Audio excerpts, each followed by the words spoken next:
Salut à tous, c'est Pang de la chaîne de bienvenue sur cette vidéo qui aujourd'hui va parler d'auto-hypnose et d'un sujet qui est assez récurrent dans les problématiques des partenaires ou des personnes que je connais, c'est le rapport au regard aux autres. En réalité, il y a une espèce de malaise vis-à-vis de ce que les autres vont penser de nous. Et c'est vrai que c'est pas toujours évident de se dire tiens, je vais assumer quelque chose, je vais mettre en avant quelque chose, je vais me mettre en avant ou une idée, etc. Par rapport à un groupe social, par rapport à un groupe familial qui peut ne pas être d'accord ou qui, d'une façon ou d'une autre, va juger.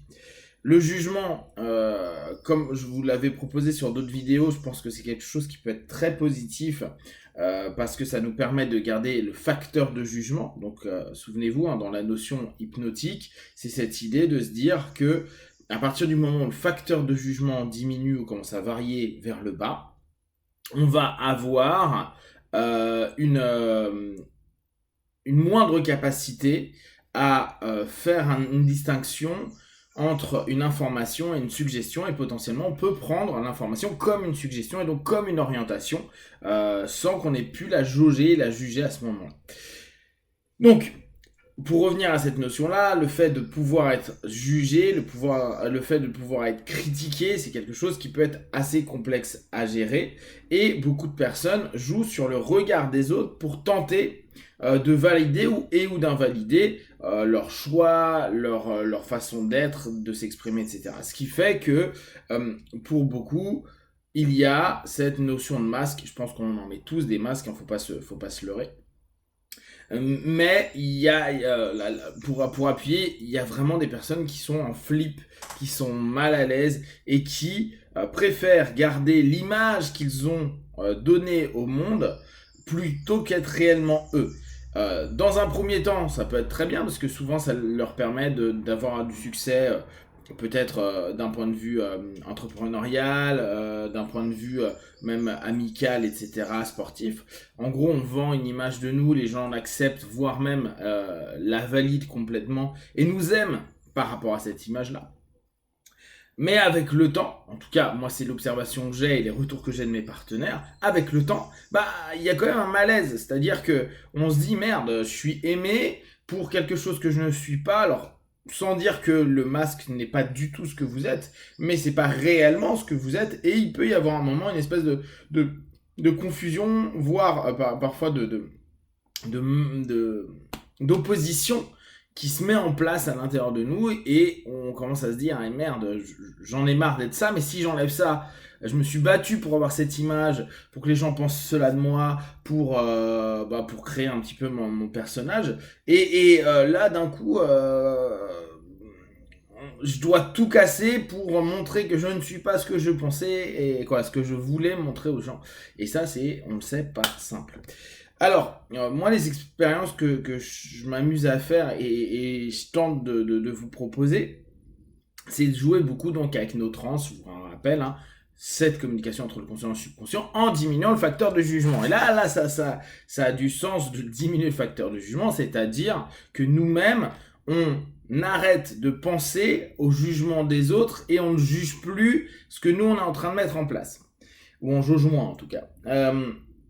Chose qui est intéressante, c'est d'aller vous promener tel que vous le voulez dans les centres commerciaux, dans la ville, dans différents endroits où il y a du monde, hein, en l'occurrence, dans votre entreprise, et de vraiment vous mettre dans un état de transe. Alors, vous savez que moi, dans le courant que j'aime mettre en avant, il y a des niveaux de transe et on sait que c'est l'échelle de Harons et le niveau 1, on sait que ça va être une catalepsie mineure, niveau 2, catalepsie majeure, niveau 3, blocage et amnésie, niveau 4, analgésie et potentiellement anesthésie, niveau 5, et 6, c'est les hallucinations. Et là, ce qui m'intéresse, c'est d'arriver jusqu'aux hallucinations. Alors beaucoup vont dire, ah, mais moi, quand je suis en hypnose ou quand on me fait faire de l'hypnose de rue ou même en hypnose en cabinet, je suis pas quelqu'un qui hallucine.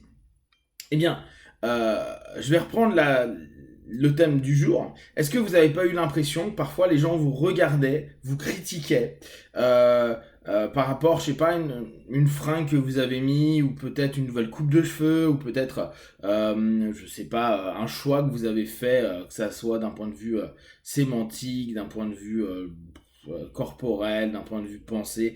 En tout cas, est-ce que vous n'avez pas eu l'impression que parfois les regards des gens étaient rivés sur vous, ou que chaque personne qui vous regardait était en train de vous juger, justement, de vous critiquer et de dire des choses négatives sur vous.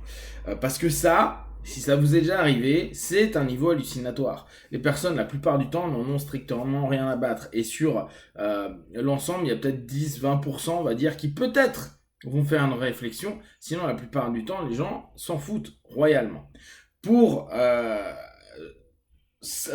Alors, c'est pour vous donner l'idée que vous avez déjà vécu ces hallucinations, d'être persuadé que les gens vous regardent, d'être persuadé d'être le centre de l'attention, alors qu'en fait, pas du tout. En tout cas, pas plus que la veille, quand vous étiez habillé normalement, ou quand vous aviez une autre coupe de cheveux, etc., etc.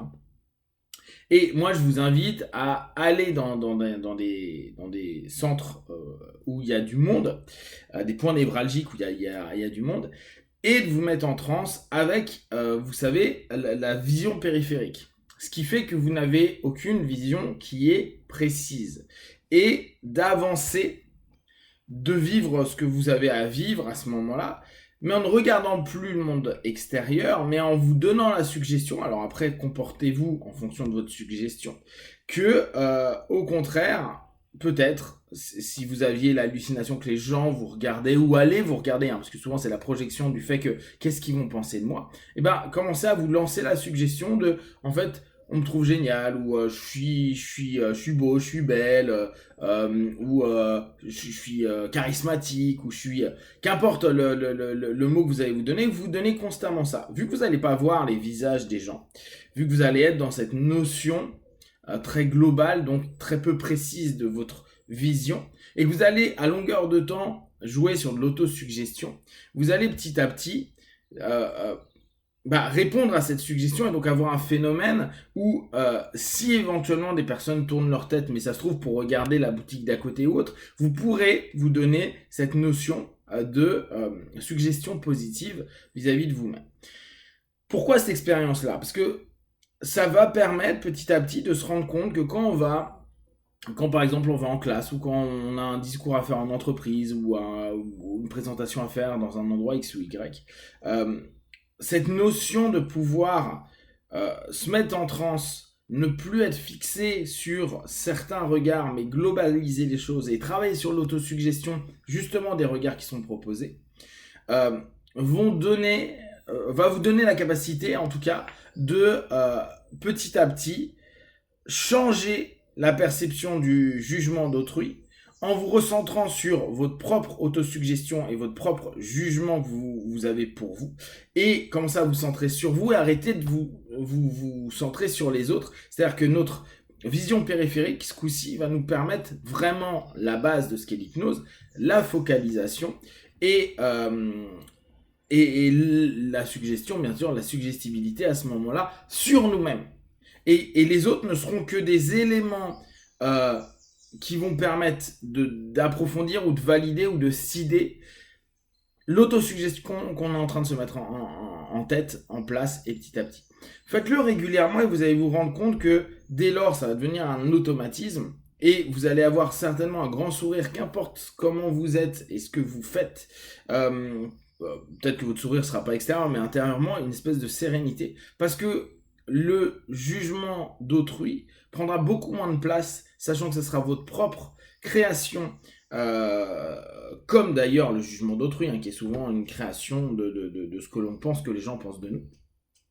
Et vous allez avoir les bénéfices de ce cheminement-là. Si vous avez des questions et des remarques, vous partagez sur Facebook, YouTube, je répondrai le plus rapidement possible, comme d'habitude, de tout ce que je propose. Ne prenez que ce qui est bon juste pour vous tester, observer, analyser et concluez. Be one, ciao.